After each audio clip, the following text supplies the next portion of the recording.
Procederemos a dar inicio a nuestro segundo diálogo práctico titulado Una visión interdisciplinar del arbitraje, usuarios del arbitraje, expertos como economistas, ingenieros, abogados y árbitros. Para el desarrollo de este panel nos acompañan las siguientes personas: la doctora Carolina Posada, socia de Pose Herrera Ruiz; el doctor Carlos Ortega, consultor independiente; el doctor Santiago Pérez, gerente general Pacífico 3 SAS; el doctor Eduardo Zuleta, socio de Zuleta Abogados, y como moderador nos acompaña el doctor Alberto Madero, representante ICC JAF Colombia y gerente de arbitraje de la Refinería de Cartagena. Les recordamos a los miembros del panel que el mismo tendrá una duración de 60 minutos, tiempo en el cual podrán incluir, si así lo estiman, las preguntas del público. Nosotros en este panel, si bien es llamémoslo así, el Congreso de la Red Juvenil de Arbitraje, queremos hablar también un poco de otros mecanismos de solución de controversias y también ser un poco autocríticos, pero proponer soluciones, creemos, a grandes retos y limitaciones que tiene hoy el arbitraje. Y creo que qué mejor panel que este, en donde ustedes ven representados a árbitros, abogados de partes, también usuarios e incluso peritos. Entonces, también en esta conversación queremos dar una visión, como dice el título de este panel, interdisciplinar. Entonces van a oír la perspectiva de los distintos, llamemos así, grupos de interés en el arbitraje. Y queremos empezar con un tema que creemos que es bastante relevante hoy en día, sobre todo teniendo en cuenta los grandes retos que tiene este país en infraestructura, los grandes retos que tiene este país en terminar los proyectos a tiempo y en los costos presupuestados. Y queremos, el primer tema que vamos a abordar es la conveniencia de acudir a expertos para adjudicar controversias contractuales.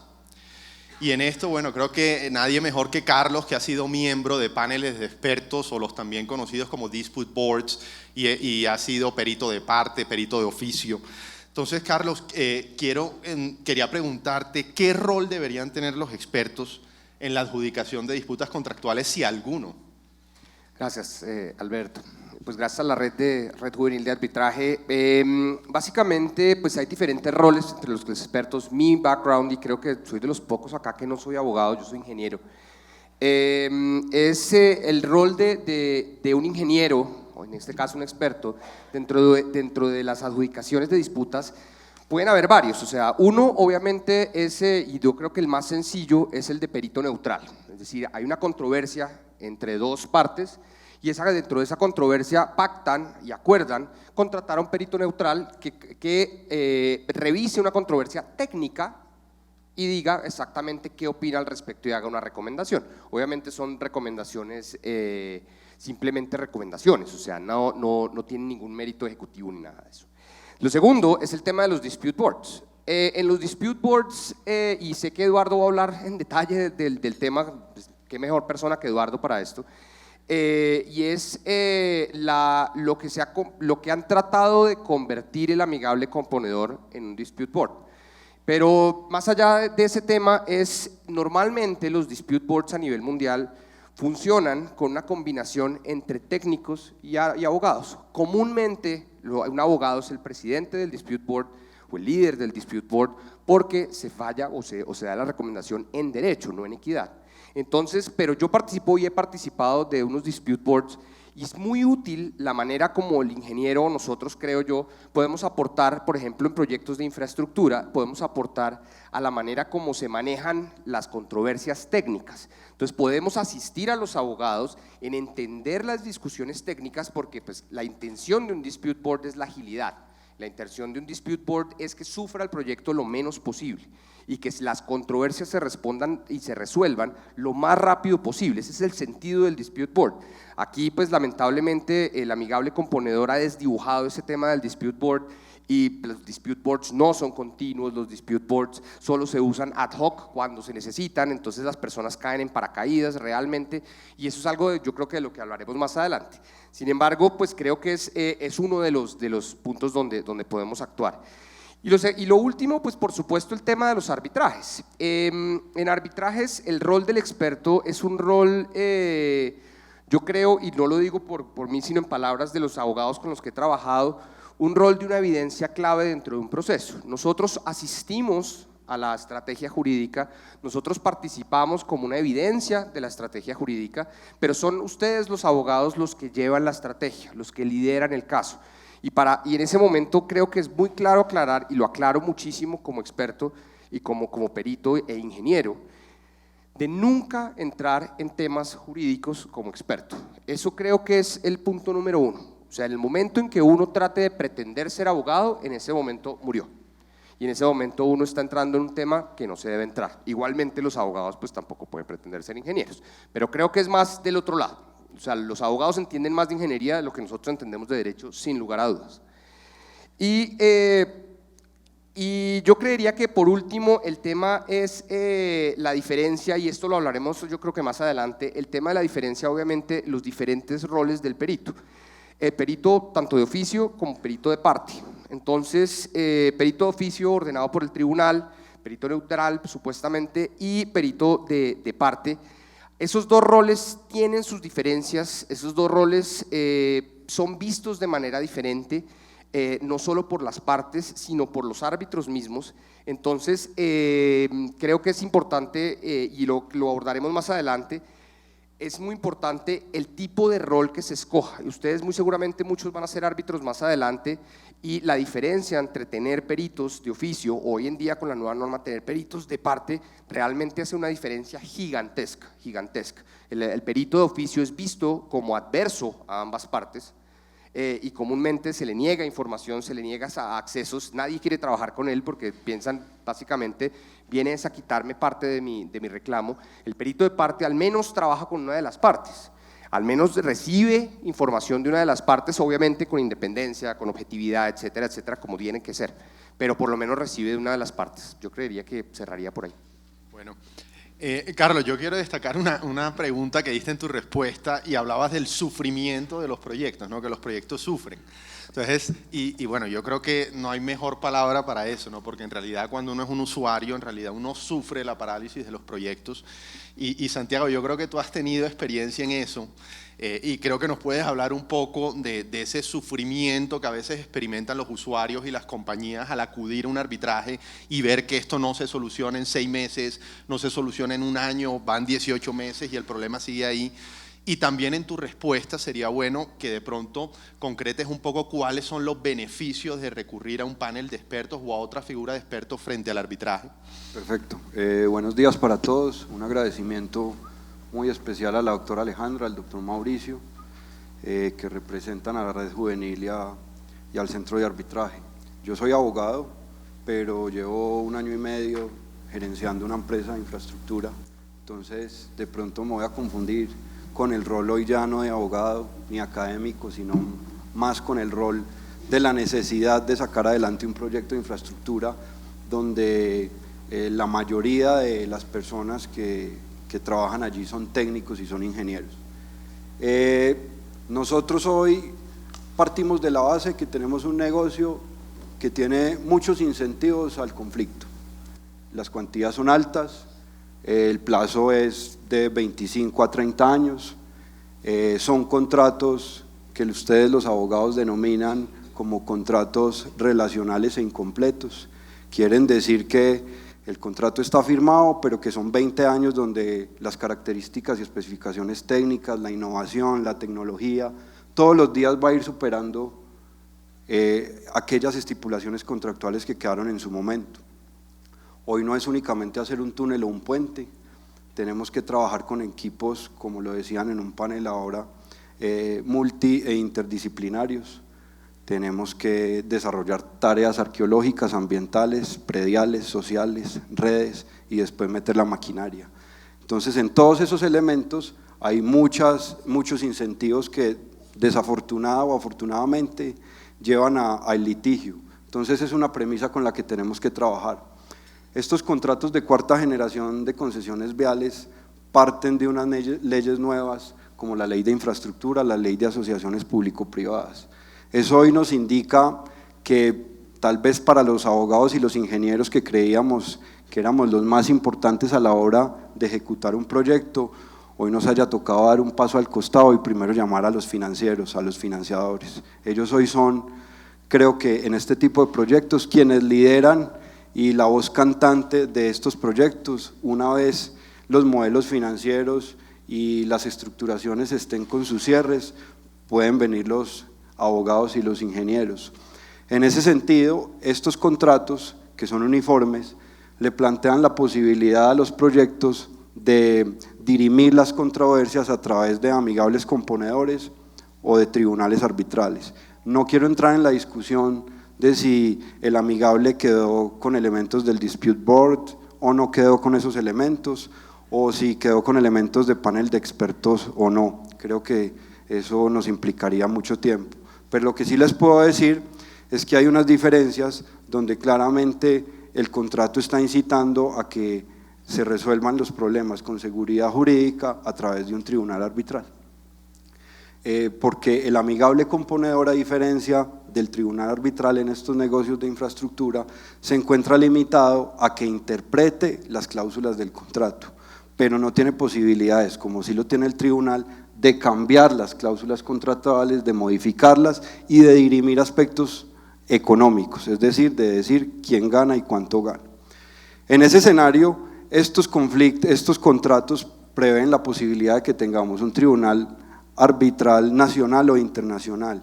Yo creo que definitivamente, y lo veremos con la experiencia, va a quedar obsoleto el nacional en razón a los dos criterios que contiene la ley 1563, y es que haya una empresa domiciliada en otro país o que resulten afectados recursos económicos internacionales. Como estos son contratos tan grandes, casi todas las concesionarias de este país tienen dentro de sus socios a empresas extranjeras y financiación extranjera. Entonces eso está llevando al tema de cómo la Agencia Nacional de Infraestructura y los concesionarios estamos dirimiendo los conflictos, porque la verdad quisiéramos que los conflictos los dirimieran tribunales nacionales.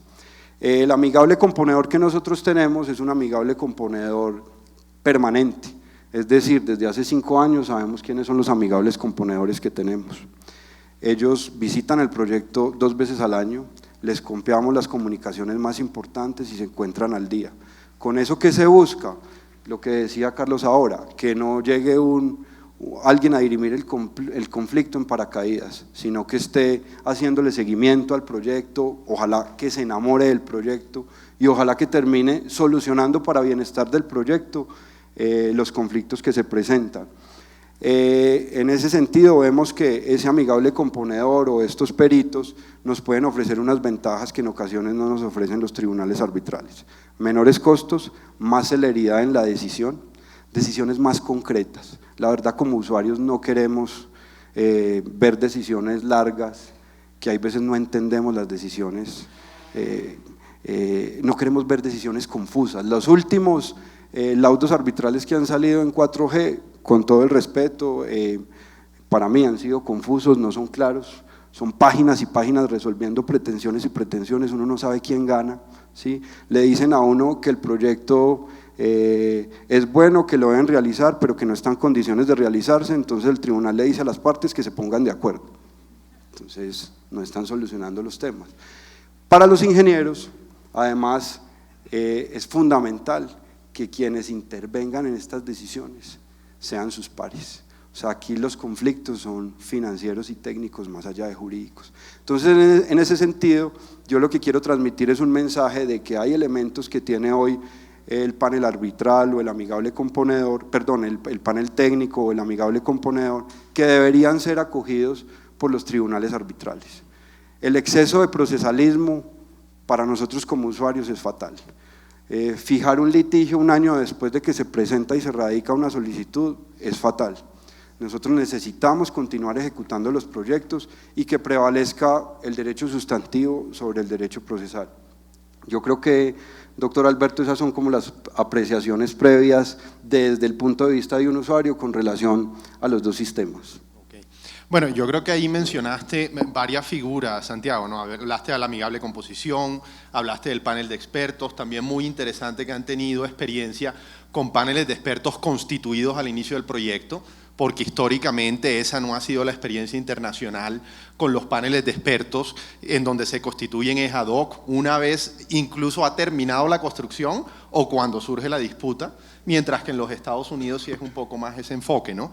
Y teniendo en cuenta esos distintos, diría, mecanismos de expertos sobre los que has brevemente explicado, creo que Carolina es creo que aquí puedes entrar tú y explicarnos un poco más cuáles son esos mecanismos de adjudicación de expertos técnicos a los que pueda acudir un usuario o que puede recomendar incluso un abogado a su cliente en la legislación colombiana y derecho comparado. Muchas gracias, Alberto, muchas gracias a la organización de este congreso. Efectivamente, nosotros tenemos varios mecanismos de adjudicación de controversias y en punto a lo que tú me preguntas, que es el tema técnico, básicamente tenemos lo que es el arbitraje, la amigable composición y tenemos que están regulados y están en la ley 1563 y adicionalmente tenemos unas figuras a las que ha hecho referencia tanto Carlos como Santiago, que son el Dispute Board, que lamentablemente no tenemos regulada en ninguna parte en la legislación colombiana y probablemente ese es el mayor problema que enfrenta el tema de los Dispute Board y que enfrentamos los abogados al momento de recomendarlos. Y un último punto que es la adjudicación por peritos, que no está regulada en la ley 1563 tampoco, si bien la Cámara de Comercio, por ejemplo, tiene un reglamento específico de peritos y hay dos normas sustantivas, o bueno, tal vez dos. El artículo 2026 del Código de Comercio y el artículo 11 del Código de Petróleos, que en este momento está bien en boga y no sé si están al tanto, pero acaba de salir una sentencia, el comunicado de una sentencia de constitucionalidad sobre la validez del artículo 11 en el Código de Petróleos, que lo que básicamente contemplaba o contempla, y ahí está uno de los puntos en discusión, es que ciertas controversias derivadas de transporte de oleoductos, de perforación de pozos, de tarifas, tenían o tienen que ser decididas por peritos. Entonces, pues al tema del arbitraje me voy a referir muy rápidamente, pues porque este es el Congreso de la Red Juvenil de Arbitraje, todos sabemos lo que es, y sencillamente a lo que voy a ir, y es un punto que choca mucho, lo refirió Santiago, pero es un punto en el que por lo pronto no podemos hacer nada, es que el proceso arbitral en Colombia es un proceso jurisdiccional por virtud del artículo 116 de la Constitución Política. Y eso es algo que mientras no se modifique, pues tendremos que vivir con ello y el excesivo procesalismo no podremos eliminarlo, si bien existen ciertas figuras como el artículo 58 de la ley 1563 que nos permite pactar ciertas reglas de procedimiento, pero pues estamos amarrados a esa camisa de fuerza. Y lo empato con el arbitraje técnico, que es una figura que está contemplada desde hace mucho tiempo en Colombia, cada vez con menos fuerza y menos legislación, específicamente porque si ustedes revisan la ley 1563, la ley solo se refiere al arbitraje técnico en el artículo 1 y solo para decir que el laudo podrá ser en derecho, en equidad o técnico. No hay ninguna regulación del arbitraje técnico más allá de ese artículo, que sí la tenía el decreto 1818 en dos apartes diferentes. No estoy segura si el arbitraje técnico sigue o no sigue vigente y se los voy a decir, o sea, del comunicado de la Corte que les acabo de hacer mención parecería que sí está vigente, pero al estar únicamente regulado en el artículo primero como que el laudo puede ser técnico, pues uno lo que tendría que entender es que el procedimiento del arbitraje técnico tendría que ser el mismo arbitraje institucional que tendría para el arbitraje en derecho, simplemente que no estaría siendo resuelto por 3 abogados o un abogado, sino por 3 técnicos expertos en materias distintas del derecho. ¿Con qué dificultad? Con la dificultad que implica manejar un proceso jurisdiccional, no judicial, pero sí jurisdiccional, con unas etapas de demanda, contestación, práctica de pruebas a cargo de 3 personas que no son abogados y que no lo manejan. Y tal vez esa es una de las razones por las cuales en Colombia el arbitraje técnico no se usa. Los riesgos de incurrir en una violación de debido proceso o en un defecto que pueda generar la nulidad del laudo es muy alto. La amigable composición, que es un mecanismo que también está regulado en el 1563 y que lamentablemente cobijó los dispute boards. ¿Por qué razón? Porque nosotros no teníamos una figura para darle un vestido a ese panel de expertos y eso se puede ver claramente digamos, en la transición que hay desde los contratos 3G, 3.5G, lo que llamamos 3.5, que no fue ni 3 ni 4, y 4G. En los de tercera generación había un panel de expertos, 3.5, panel de expertos reglamento de ICC, y en 4G ya nos contaba Santiago que tenemos es una amigable composición regida por la 1563. Yo no tengo muy claro exactamente cuál fue la razón del cambio de eso, pero asumo que es que en Colombia, al no existir ninguna regulación y querer que tuviéramos una decisión vinculante por ley, que no la tienen las dispute boards, pues lo que terminamos haciendo es poniéndole el vestido amigable de composición, figura netamente contractual, con efectos de transacción, por lo tanto, el acuerdo al que llegue el amigable componedor por virtud del mandato que le dan las partes, que es una transacción, tiene efectos de cosa juzgada material, idéntico a una sentencia, pero al ser contractual únicamente puede ser discutido vía judicial o arbitral, dependiendo, por las causales que podría ser un contrato, nulidad absoluta, nulidad relativa, y hoy en día muy de moda por exceso en las facultades de los amigables componedores. Los amigables componedores exceden las materias que contractualmente les han sido adjudicadas en el contrato, y ya por ejemplo hay un antecedente, bueno hay muchos, pero que les pueda mencionar, Vías de las Américas contra la ANI, en el que en el 2006 un tribunal arbitral anula una decisión de los amigables componedores porque considera que se pronunciaron sobre materias que excedían su competencia. El panel de expertos pues lo va a manejar Eduardo, simplemente me voy a referir a los peritos, que es una figura que estaba como un procedimiento contemplado en el Código de Comercio, que fue derogado. El Código de Comercio no fue derogado, ni el procedimiento de peritos, perdón, el 2026 está contemplado ahí. Lo que fue derogado fue el procedimiento al cual se sometía, lo deroga el Código General del Proceso. ¿En qué consistía? Básicamente que las partes pueden someter a la decisión de un experto una controversia técnica que tuviera. Me refiero a la última sentencia de la Corte Constitucional, que me parece que se perdió una bonita oportunidad para haber estudiado el tema, porque se demanda el artículo 11 y otros artículos del Código de Petróleo, en el que ciertas controversias, como les decía, se pueden someter a decisión de expertos. El artículo 11 dice que se deciden por peritos y la decisión tiene fuerza de sentencia y por lo tanto hace tránsito a cosa juzgada. Esa norma se demanda porque a juicio del demandante se viola el principio de habilitación de las partes, por un lado, y por el otro se viola el artículo 116 porque los particulares solo pueden administrar transitoriamente justicia por medio de un arbitraje, y concederle fuerza de sentencia a una decisión de peritos violaría el artículo 116. Lamentablemente la Corte se declara inhibido para estudiarlo porque considera que esos artículos están derogados en virtud del decreto 1818 y posteriormente de la ley 1563. Como les digo, no hemos podido ver la sentencia, pero lo que sí creo que vale la pena preguntarse, y de pronto empata muy bien con el tema que va a tratar Eduardo a continuación, es que uno de los principales problemas que han tenido los dispute boards es que justamente la decisión, lo decía Carlos, lo decía Santiago, no es vinculante, no tiene efectos de cosa juzgada, porque la ley así no lo ha manifestado. Y una de las propuestas que siempre ha estado sobre la mesa es por qué no regular los dispute boards en ese sentido, y por qué no decir de entrada que tiene ese efecto y cerramos la puerta.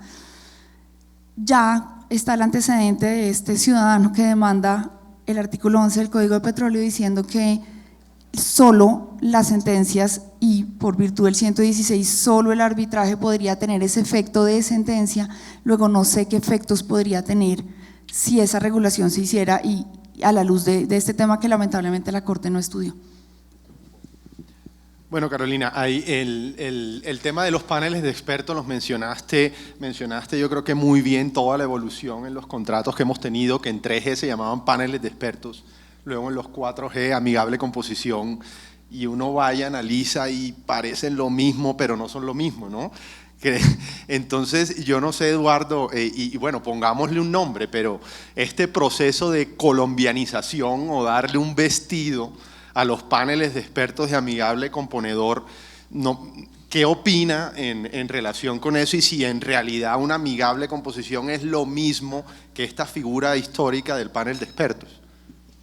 Gracias, Alberto, y gracias en primer lugar por la invitación a la Red Juvenil de Arbitraje. Yo creo que en la manera como hemos adaptado los dispute boards hemos hecho lo que hemos hecho en nuestra historia legislativa. Primero, nosotros tenemos una desesperada pasión por encontrar la naturaleza jurídica de las cosas.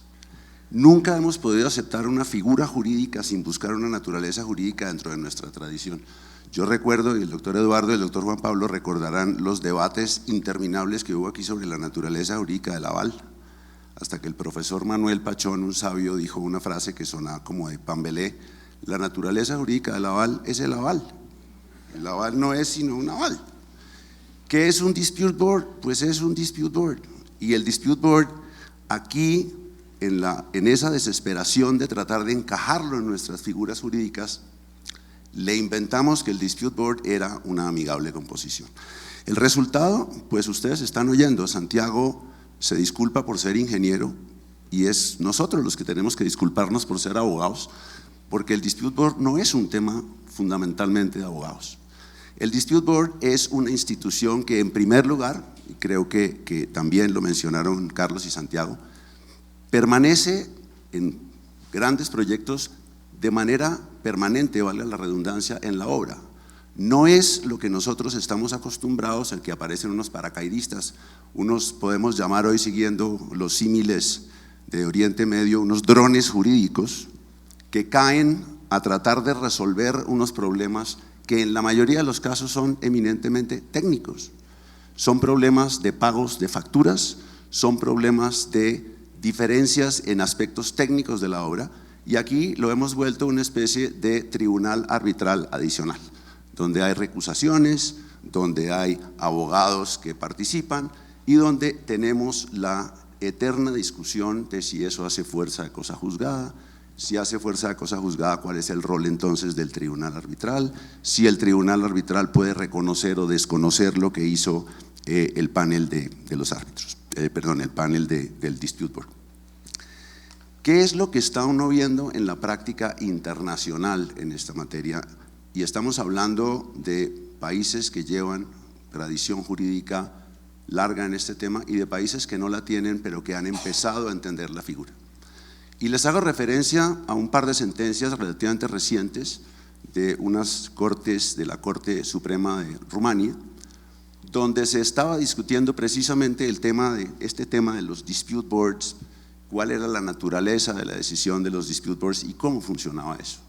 Y la solución fue absolutamente transparente, absolutamente clara, la decisión fue unánime y básicamente fue lo siguiente: se convoca o hay un dispute board que está permanentemente revisando la obra, se presenta una diferencia entre las partes respecto de temas eminentemente técnicos y financieros, no se trataba de una interpretación del contrato. El dispute board toma una decisión y una de las partes le dice a la otra: usted me tiene que cumplir esto. Y la otra parte responde: no, porque aquí hay un pacto arbitral y en consecuencia, como hay un pacto arbitral, solamente los árbitros me pueden decidir el tema cuando termine el contrato, porque esto no es vinculante. La parte que se ve beneficiada con el dispute board demanda ante el tribunal arbitral y el tribunal arbitral de manera unánime dice: usted tiene que cumplir la decisión del dispute board, punto. Fueron a tratar de anular el laudo ante la Corte Rumana, que porque era una violación del pacto arbitral y del acuerdo de las partes, y la Corte dijo: eso fue lo que ustedes acordaron y la decisión del dispute board tiene fuerza de cosa juzgada respecto del aspecto técnico y del aspecto económico que resolvió, pero no perjudica el derecho de la parte que crea que eso debe resultar en un ajuste posterior a la luz de las cláusulas del contrato de hacer los ajustes pertinentes. ¿Cuándo? Cuando terminen la obra. Eso es una cuestión eficiente, eso es una cuestión que funciona en la medida en que entendamos que el dispute board es un dispute board. En la medida en que tratemos de adaptar el dispute board a la amigable composición, a la transacción, a los contratos, no vamos a tener un elemento que funcione y vamos a tener lo que con toda razón se quejan los usuarios, y es que esto se ha vuelto un proceso interminable en que van a pagar más, van a terminar más el personal de abogados que el personal de ingenieros y el personal de obreros que tienen que ejecutar la obra. Bueno, yo aquí en relación con el panel de expertos sí quiero contar un poco la experiencia también desde el punto de vista del usuario, como para complementar lo que dijo Eduardo, y yo creo que en realidad es muy importante darse cuenta que con llamémoslo este vestido que se le ha tratado de dar a los paneles de expertos como amigable composición, todo se ha legalizado más. O sea, ya cuando uno quiere ir a esta figura de los técnicos, algo expedito, toca contratar abogados, toca designar unos abogados para que sean miembros del amigable, del tribunal, del amigable componedor, ¿no? Tenemos temas de recusaciones, entonces una figura que literalmente te podía resolver un tema técnico en 30 días, porque esto es lo que se puede demorar un panel de expertos, termina esto demorándose meses o si no años. Y también cuando hablamos de panel de expertos, y como decía Eduardo, yo creo que, y sobre todo desde el punto de vista de los usuarios, uno quiere técnicos que le solucionen un aspecto técnico. O sea, uno como abogado in-house me llama el director de un proyecto y me dice, oye Alberto, tengo este tema técnico y literalmente no sabemos qué hacer, necesitamos que alguien nos define este punto. Y uno, no, mira, pero es que el contrato prevé amigable composición. Bueno, pero ¿eso cuánto se va a demorar? No, mira, se te puede demorar meses o de pronto un año y después de pronto nos tenemos que ir a arbitraje y la cosa. Bueno, ¿y eso cuánto se demora? 18 meses. Pero ¿cómo así si yo tengo el contratista de precomisionamiento que tiene que entrar aquí en esta fecha y si no entra tengo que pagarle un stand-by? Tengo también temas de garantías que me va a tocar renegociar y eso le va a costar a la compañía. Entonces, estos son los problemas en realidad técnicos a los que se enfrentan hoy los usuarios que estas figuras no nos solucionan. O sea, yo irme a un arbitraje para solucionar temas técnicos en donde un panel de expertos está diseñado para que uno presente sus alegatos escritos. Uno puede ser 7 días, luego uno los presenta en una audiencia y en esta audiencia expedita lo puede hacer incluso el director del proyecto. Yo no tengo ni que contratar un abogado, es el mismo director del proyecto el que está sufriendo el problema, el que presenta el caso y luego falla este panel de expertos, ¿no? Entonces creo que esa es una cuestión también que tiene que verse porque también, o sea, a nosotros los usuarios, esta indefinición también nos crea problemas en acudir a estos mecanismos expeditos. Y también, y creo que aquí lo mencionaban, incluso el tema de si tiene fuerza vinculante o no, incluso una recomendación no vinculante ayuda. Y aquí estuve, bueno, este tema lo hemos analizado al interior de la compañía y esto no es algo que nosotros, que es nuevo, esto viene desde los 70 y en Estados Unidos hay muchos estudios de esto y voy a mencionar simplemente uno que hizo la Fundación de Paneles de Expertos en donde en Florida, que es donde se utilizan de manera obligatoria los paneles de expertos, el 72% de las recomendaciones no vinculantes derivaron en una solución mutuamente acordada o en un acuerdo de transacción o settlement. Entonces el 72%, entonces así no sean vinculantes, le dan luces a las partes para solucionar de manera mutua una controversia. Y también algo muy importante que yo creo que para Colombia es muy relevante, en Florida también se hizo un estudio de 3.000 proyectos y se analizaron cuáles proyectos tenían dispute boards y cuáles no. Y en temas de costos, los proyectos que tenían dispute board terminaban costando un 12% menos y en tiempo se gastaban 30% menos de tiempo a proyectos en donde no tenían dispute board. Y la razón era porque literalmente se tenía alguien ahí que acompañaba, no solo resolviendo controversias, sino literalmente también recomendándole a las partes o asesorándolas, porque también es una función de los paneles de expertos, no es solo resolver controversias, también tienen una función consultiva, esto está en las normas de la CCI también. Entonces, yo creo que bueno, con eso creo que hemos cerrado este punto del rol de los expertos para adjudicar disputas y aquí también queremos abordar un tema que creemos que es bastante relevante, bastante controversial y es el rol de los peritos de parte en el arbitraje, cómo se ha desarrollado este tema en Colombia. Y yo creo que para entrar vamos de una vez, yo creo que a la pregunta que yo más que pregunta diría un poco un estereotipo, de pronto hasta prejuicio. Y aquí, Carlos, tú que eres perito, te lo voy a preguntar sin tapujos, ¿son los peritos de parte imparciales o ustedes están parcializados para favorecer a la parte que los contrató? No, pues obviamente totalmente parcializados.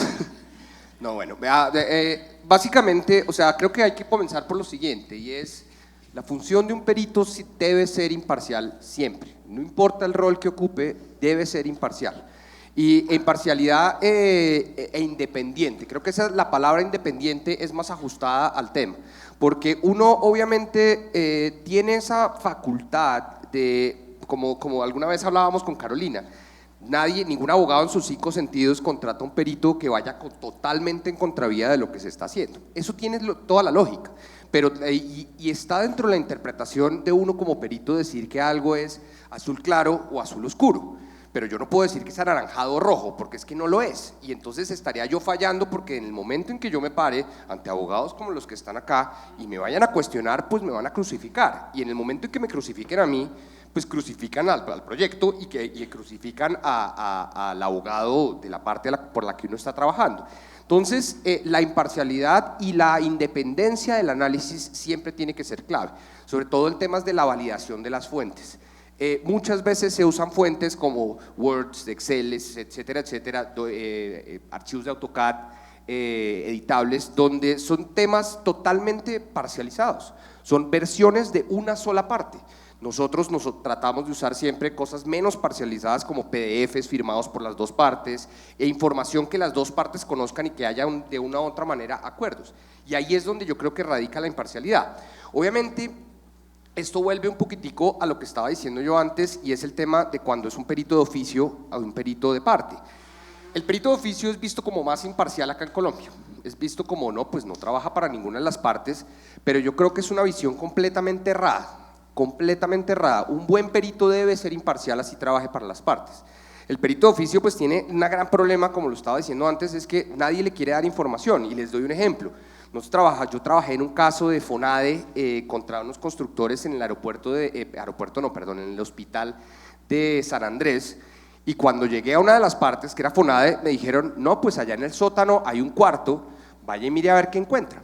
Y cuando entra uno, era un cuarto entero con acetas de techo a piso, y habían 250 acetas, y simplemente vaya y pesque a ver qué encuentra.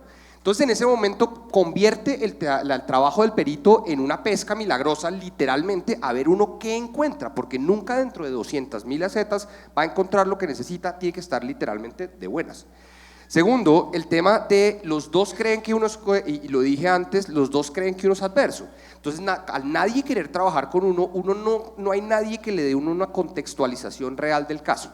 Entonces, nadie le explica a uno realmente qué ocurrió y realmente qué se ha visto hasta el momento, porque cuando uno lo pregunta, pues las dos partes contestan, no, pues mil gracias, pero yo prefiero, pues no, usted haga su trabajo, allá está la información, y si cualquier cosa me pregunta, pero realmente no hay muchas respuestas, y esa parte es terrible. En el perito de parte uno tiene la contextualización de la parte, entonces por lo menos le cuentan, mire, estuvimos acá reunidos, esta disputa empezó así de grande y tuvimos una discusión técnica sobre tal cosa que se fue ampliando y se fue ampliando y se fueron enviando cartas y se fueron enemistando, y cuando se dieron cuenta terminaron separados, pues lejísimos.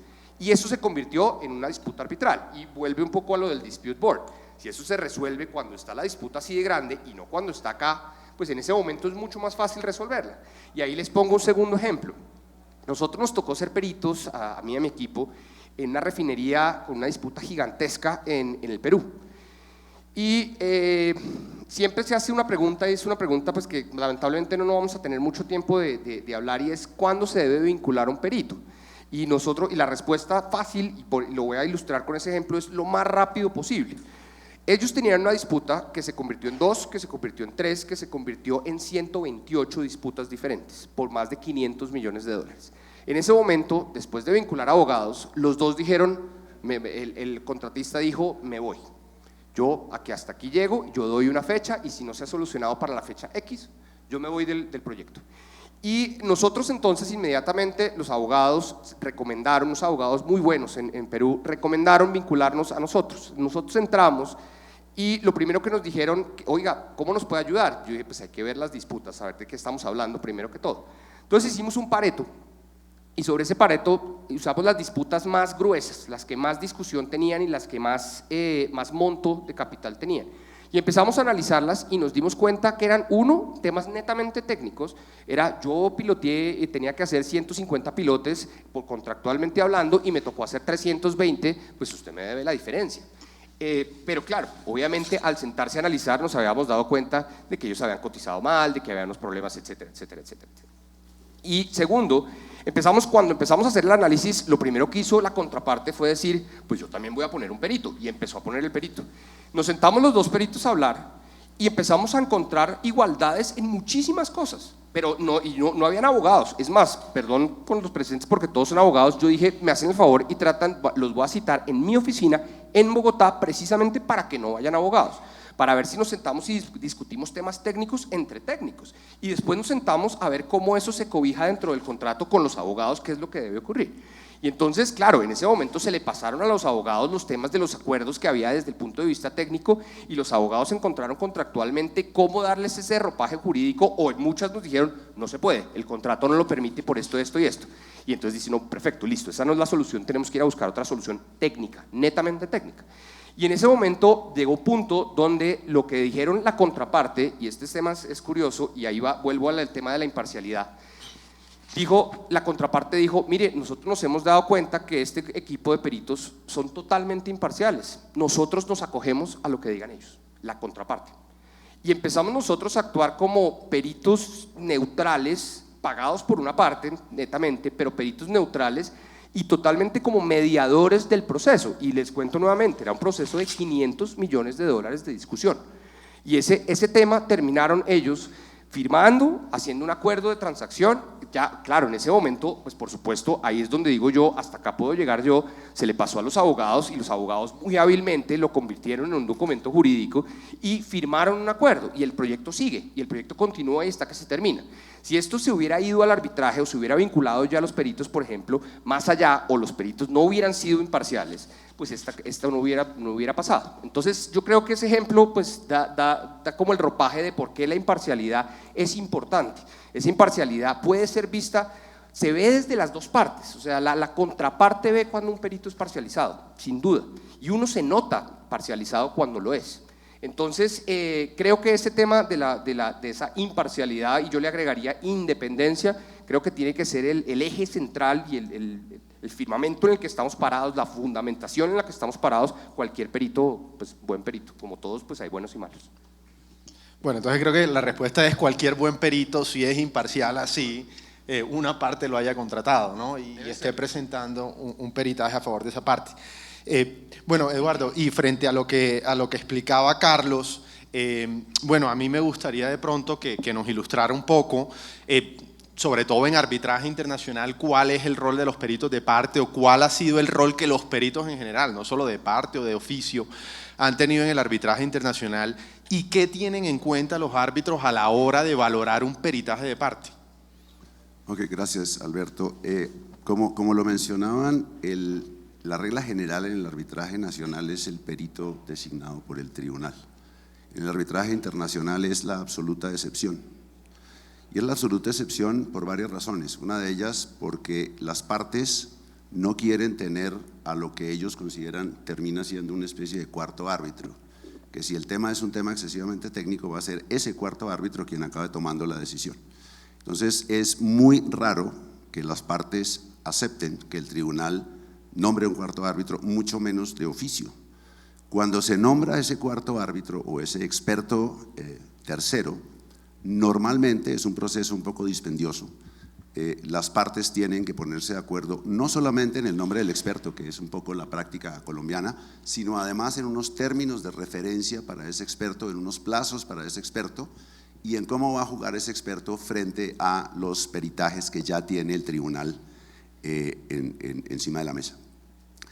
El problema con los peritajes de parte, y en eso coincido con lo que acabamos de escuchar, no es fundamentalmente que uno considere o que el tribunal perciba que el perito de parte no es imparcial. Normalmente los peritajes que se presentan son de empresas que son lo suficientemente serias para que si el tema no tiene un sustento científico y un sustento técnico, pues simplemente no van a dar el dictamen pericial. Entonces hay un principio de este tipo de empresas que dan esos dictámenes de entender que están haciendo una tarea profesional y que lo que tienen con el dictamen de la otra parte son diferencias técnicas. El problema está en que la diferencia no es simplemente una diferencia de resultados. El gran problema con los peritajes de parte para el tribunal es que muchas veces la diferencia es una diferencia de metodología.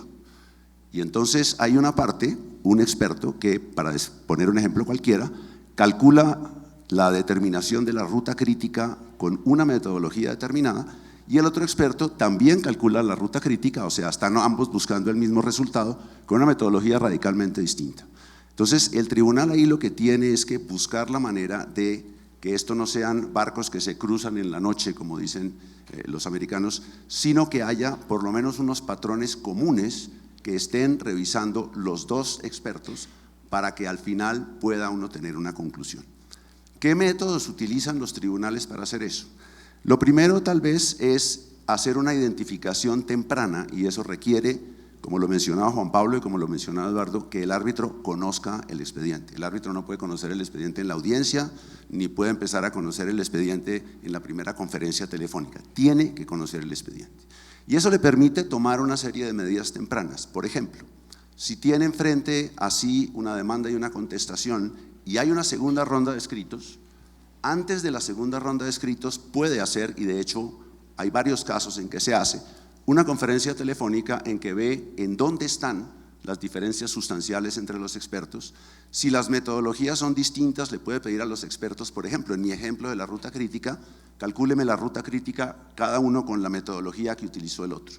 ¿Por qué? Porque yo llego así al laudo con cosas que son comparables y no tengo dos cosas que son extremas y radicalmente opuestas.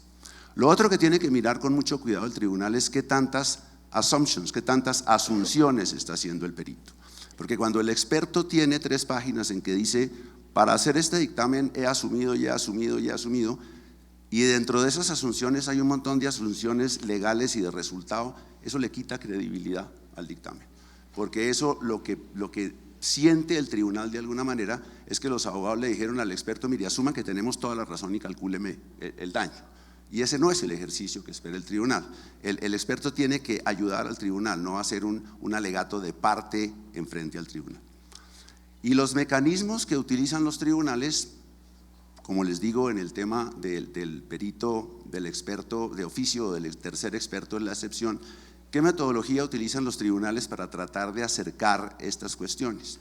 Cuando ya tienen sus dictámenes periciales completos y llega el momento de la audiencia de méritos normalmente, el tribunal puede hacer cosas como, 1, poner a los expertos que hagan su presentación, el interrogatorio, el contrainterrogatorio, y después sentar a los expertos por temas para que respondan los dos las mismas preguntas del tribunal, dándole posteriormente a oportunidad a las partes a que también pregunten sobre lo que preguntó el tribunal.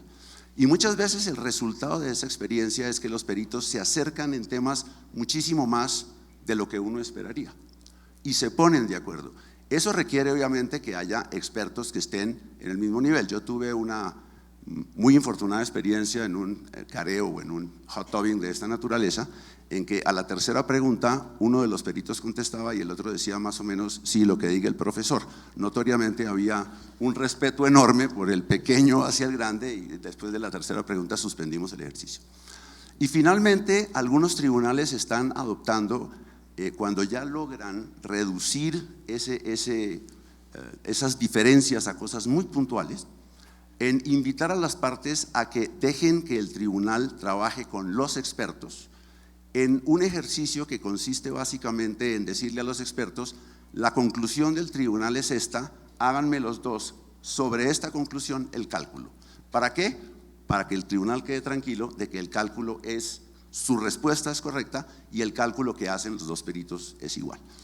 Eso es cada vez más frecuente en el arbitraje internacional, pero no es hoy en día, no estoy diciendo que no sea un método adecuado, es y sirve en muchas ocasiones, pero el perito, el experto del tribunal no es la regla general, mucho menos el experto de oficio. Yo no quisiera pensar lo que pasaría en un arbitraje internacional donde el tribunal por sí y ante sí resuelva nombrar un tercer experto sin siquiera consultar a las partes.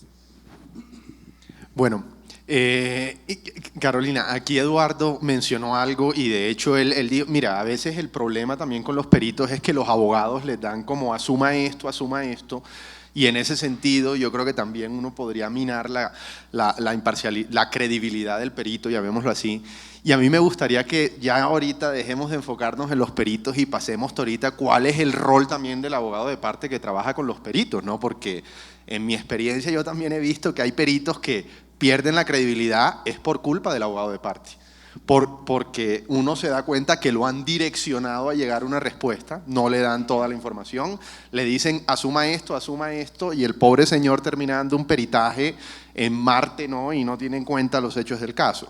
Entonces, ¿qué consideraciones, me gustaría que tú nos expliques un poco, qué consideraciones deben tener en cuenta los abogados de parte para mantener la imparcialidad, idoneidad de los peritos de parte? Bueno, pues la respuesta es bastante obvia y creo que ya la han mencionado, la mencionó Eduardo, la mencionaste tú, pero efectivamente el perito, y me voy a devolver un poco a lo que quiere decir la independencia, porque ya lo mencionaba Carlos y efectivamente lo hablamos, todos los abogados queremos un perito que soporte la posición de la parte que estamos presentando, a nadie se le ocurre presentar un dictamen pericial que no favorezca su posición, pero también lo decía tal vez Alejandro Linares en la introducción a este evento, ninguna parte se puede ganar todos los argumentos, ningún abogado se puede ganar todos los pleitos. Entonces uno como apoderado sabe que hay puntos que tiene a favor y que hay puntos que no los tiene. Y también mencionaba tal vez Juan Pablo Cárdenas o alguien al comienzo, tal vez era en el primer panel, perdón, el tribunal no solo ve lo que uno le muestra, generalmente ve lo que uno no le muestra. Entonces, dentro de las tareas que tiene uno como apoderado es buscar un perito que, haciendo honor a lo que significa la palabra imparcialidad, que es realizar una tarea de manera objetiva, haga su trabajo que obviamente tiene que convenirle a uno, porque si no lo que uno termina es no presentando la experticia. Pero perito que le da la razón al cliente en todo es perito que no le sirve al cliente, porque ese perito llega a la audiencia, ese perito sustenta su dictamen, a ese perito la contraparte o el perito de la otra parte, más aún en lo que planteaba Eduardo, si lo ponen a un careo a contestar la misma pregunta o a utilizar la metodología del otro, se va a quedar en evidencia la falta de método, de credibilidad, de independencia, de imparcialidad, de profesionalismo del perito. Entonces, por eso te decía al comienzo, la respuesta es un poco obvia, pero sí creo que hay unos puntos muy importantes para tener en cuenta cuando uno escoge un perito. Lo primero, que tenga buena reputación, ya lo mencionaban en el primer panel, el tema de la credibilidad, el tema subjetivo, lo mencionaba también Eduardo, hay empresas que son serias y la reputación cuando va adelante pues ayuda mucho. Es distinto tener una empresa seria que por lo menos se sabe que excepcionalmente haría algo que le hiciera perder la credibilidad, a cuando uno lleva a un perito en el que los antecedentes dicen en todos los trámites le han objetado los dictámenes y todas las objeciones, hablando de derecho colombiano, cuando prosperaban o cuando existían, han prosperado. Entonces, muy importante que tenga buena reputación. Dada la complejidad de los temas hoy en día, que tenga buen equipo de trabajo, que no sea una persona haciendo todo, porque nadie es experto en todo y hoy en día las experticias involucran muchísimos campos. Entonces Carlos es ingeniero y hace muy bien su trabajo de ingeniero, asumo, espero, pero probablemente el contable, el de cuantificación, no lo haga de la misma manera porque no tiene cómo hacerlo. Entonces, que tenga un buen equipo de trabajo. Tercero y muy muy importante, entrevístense con el perito, háganle antes de contratarlo y miren cómo se desenvuelve el perito, porque es que el perito no solo les va a hacer a ustedes un dictamen, no solo les va a hacer una experticia, es que va a ir a una audiencia y lo van a coger a preguntarle. Usted le va a preguntar, su contraparte le va a preguntar, el tribunal le va a preguntar, y su perito puede ser un genio, pero si su perito no habla la lengua materna en la que le van a preguntar, si su perito no se sabe expresar bien, si su perito es nerviosísimo, usted va a tener un desastre de audiencia. Entonces asegúrese de que su perito hable bien. Carlos ya hizo aquí una demostración, yo creo que ya más o menos ahí pasamos la prueba por ese lado. Cuarto punto, asegúrese de que las personas que firman el dictamen sean las que lo hayan hecho, porque pasa mucho y pasa en las empresas grandes, que el perito tiene un equipo de trabajo fantástico, que es el que mira los papeles, escribe y redacta, hace el dictamen, y llega el perito a la audiencia y le preguntan, y el perito no tiene idea de lo que está haciendo, porque él firmó, es el representante legal de la empresa, es el socio principal, no vio un papel. Entonces, uno generalmente, como rebate un dictamen, ya lo decía Carlos, el técnico es técnico, el abogado es abogado. Uno como abogado no puede exponerse a que el técnico lo lleve a campos técnicos, porque él los maneja, uno no. pero lo que uno sí maneja es el expediente, o por lo menos debería hacerlo. Entonces, ¿uno a dónde lleva al perito? A preguntarle si vio el documento, si revisó la contabilidad, un poco el tema de las asunciones. No las vi, no sé dónde está el comprobante. Entonces, el que les firme el dictamen tiene que ser el que lo hizo. Si no lo hizo él, pues entonces, primero tenemos un problema y segundo, pónganlo a estudiar y asegúrense de que lo hace perfectamente. Y último punto, tal vez porque sé que estamos muy cortos de tiempo, aquí nos podríamos quedar toda la tarde, asegúrese de entregarle a su cliente toda la documentación, la buena y la mala. Su perito tiene que saber todo lo que hay en el expediente, porque a su perito le van a preguntar por lo que él vio y contó, pero también por lo que no contó, y ojalá lo haya visto, porque si no lo vio no sabe qué va a contestar. Entonces, usted no puede permitir que a su perito lo sorprendan en la audiencia, como tampoco puede permitir que lo sorprendan a usted. Haga lo mismo con su perito y cuéntele todo y diseñen una estrategia. Probablemente en el dictamen habrá puntos que son muy sólidos y otros que no lo serán tanto, pero tienen que estar los argumentos y las razones para que su perito se pueda defender y pueda decir por qué dijo una cosa o dijo la otra. Sí, y yo creo que también en relación con ese último punto, si hay temas que no lo favorecen, también uno de cliente, incluso de abogado de parte, hay cosas que hay que conceder. Y si hay cosas que el perito se da cuenta que hay que bajar el valor de la pretensión, pues también hay que hacerlo si uno quiere mantener la credibilidad de ese perito, ¿no? Y bueno, Santiago, yo creo que Carolina tocó algunos temas, pero desde el punto de vista ya de un usuario, y en tu experiencia, ¿qué es lo que debería ver un cliente a la hora de contratar a un perito de parte? Bueno, digamos que en el sector en el que en este momento nos estamos moviendo con Pacífico 3, uno tiene que establecer claramente como cuál es el ADN de las distintas empresas del sector. El sector de infraestructura es un sector difícil, es un sector que, como decía ahora, el incentivo para el litigio está a la orden del día. Si uno tiene un túnel por ejecutar, téngalo por seguro que desde antes de firmar el contrato usted va a tener una controversia. Entonces usted mira desde qué momento se va a empezar a preparar para esa controversia. Riesgo geológico, medir las cantidades de obra y demás, pero yo creo que hay empresas como la nuestra, donde a nosotros lo que más nos importa es ejecutar el contrato. Es posible que hayan otras empresas donde quieran ejecutar el contrato y también pescar una plata adicional por una reclamación, eso pues digamos hay que decirlo.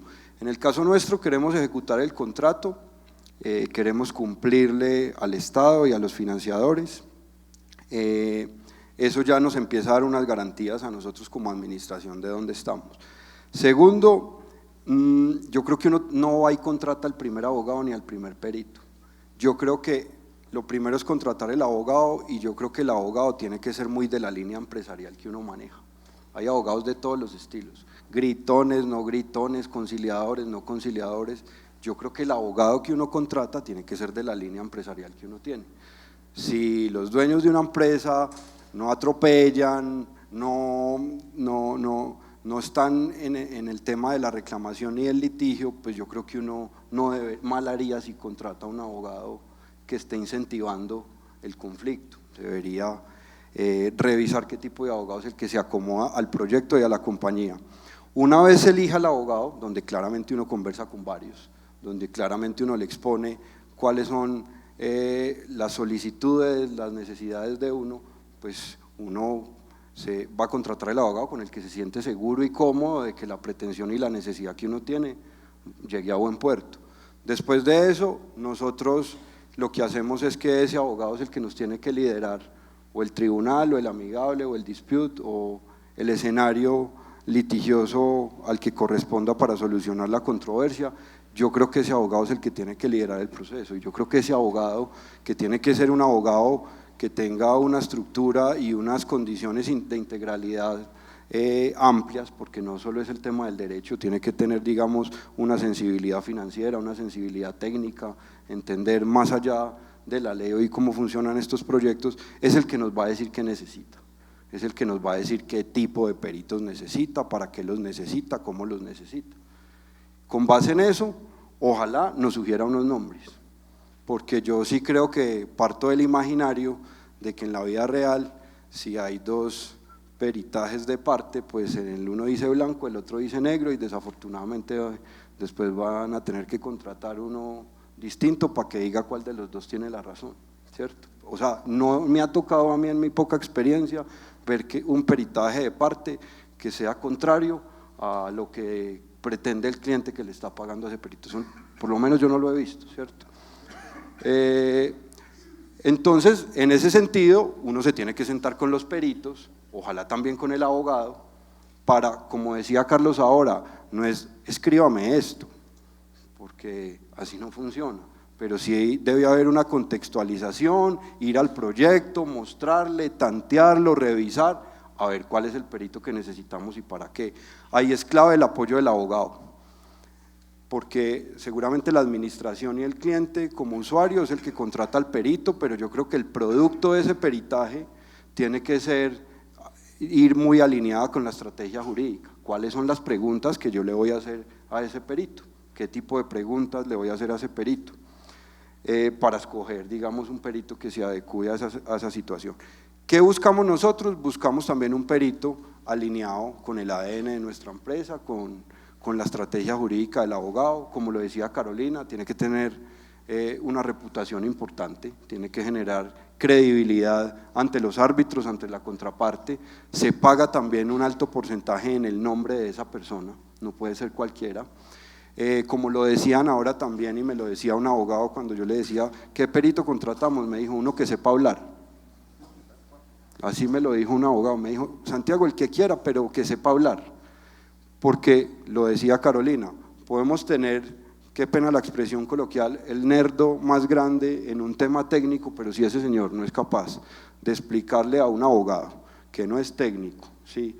y ponerle en dummy, en versión que entienda y comprenda cuál es el problema y cuál es la solución o cómo lo está analizando, si no logra eso, ese perito digamos que no nos serviría. Pues también miramos costos, miramos en qué otro tipo de negocios está. Esto se parece mucho a cuando el presidente, salió la directiva presidencial 3 del 2015, que yo sé que dio muy duro en estos escenarios, porque entonces una entidad pública que iba a contratar un abogado tenía que ir a Presidencia de la República, y en Presidencia de la República miraban la hoja de vida del abogado para mirar si ese abogado era el adecuado o no para defender al Estado. Pues yo creo que la verdad nosotros terminamos haciendo lo mismo. Si es un túnel, en cuántos túneles ha estado, cuál ha sido la posición de ese abogado, cuál es la experiencia, porque no nos sirve un abogado que nos diga que nos va a llevar algo y que vaya en contra de lo que de las tesis que en litigios o en escenarios anteriores ha defendido. Entonces yo creo que eso es muy importante. Quiero cerrar esa intervención porque en algún momento, antes de dármelas de ingeniero como lo estoy haciendo ahora, cuando era abogado, me contrató una empresa que hacía peritajes, ¿sí?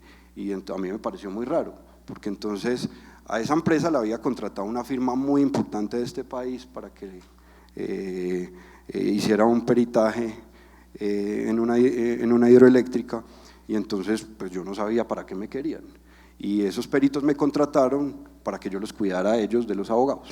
O sea, dígame qué hago, qué no puedo hacer, yo siento que estos abogados me están llevando hasta estos límites, lo hago, no lo hago.